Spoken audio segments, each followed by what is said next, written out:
Assalamualaikum warahmatullahi wabarakatuh. Perkenalkan, nama saya Astridiana, NIM N1D1190051. Baik, untuk mempersingkat waktu, saya sebagai kelompok kedua ingin membacakan materi yang telah kami dapatkan. Yang pertama, peristiwa tindak tutur. Yang dimaksud dari peristiwa tindak tutur adalah terjadinya atau berlangsungnya interaksi linguistik dalam suatu bentuk ujaran atau lebih yang melibatkan dua pihak, yaitu penutur dan lawan tutur, dengan satu pokok tuturan di dalam waktu, tempat, dan situasi tertentu. Yang kedua, tindak tutur.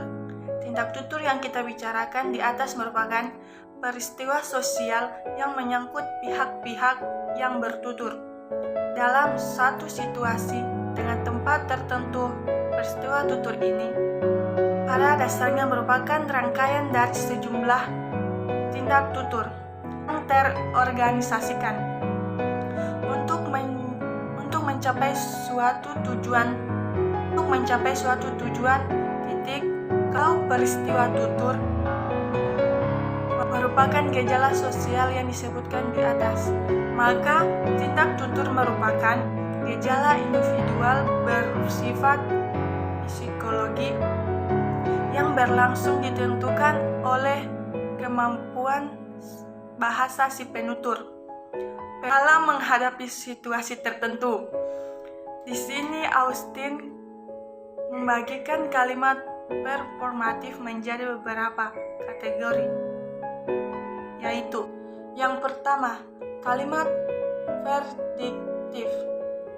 Kalimat perlakuan yang menyatakan keputusan atau penilaian. Misalnya, kami menyatakan terdakwa bersalah. Dua, kalimat eksersitif, yakni kalimat perlakuan yang menyatakan perjanjian, nasihat, peringatan, dan sebagainya. Misalnya, kami harap sekalian setuju dengan keputusan ini.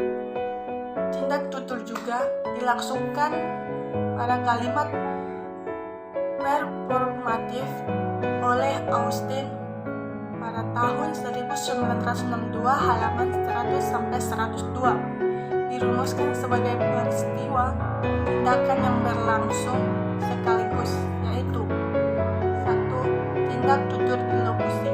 Kedua, lokusi. Yang ketiga, tindak tutur perlokusi.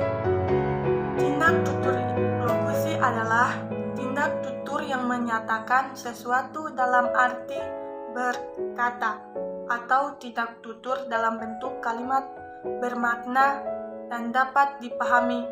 Misalnya, ibu guru berkata kepada saya agar saya membantunya. Yang kedua, tindak tutur ilokusi adalah tindak tutur yang biasanya didefinisikan dengan kalimat performatif yang eksplisit. Tindak tutur ilokusi ini biasanya berkenaan dengan pemberian izin, mengucapkan terima kasih, menyuruh, menawarkan, dan perjanjian. Misalnya, ibu guru menyuruh saya agar segera berangkat. Kalau tindak tutur ilokusi hanya berkaitan dengan makna, maka makna tindak tutur ilokusi berkaitan dengan nilai yang dibawakan oleh preposisi. Yang ketiga, tindak tutur perlokusi adalah tindak tutur yang berkaitan dengan adanya ucapan orang lain sehubungan dengan bersikap dan perilaku non-linguistik dari orang itu. Misalnya karena adanya ucapan dokter kepada pasiennya, mungkin ibu menderita penyakit jantung koroner. Makasih. Pasien akan mulai panik atau sedih. Ucapan si dokter itu adalah tindak tutur perlokusi. Sekian dari saya. Wassalamualaikum warahmatullahi wabarakatuh.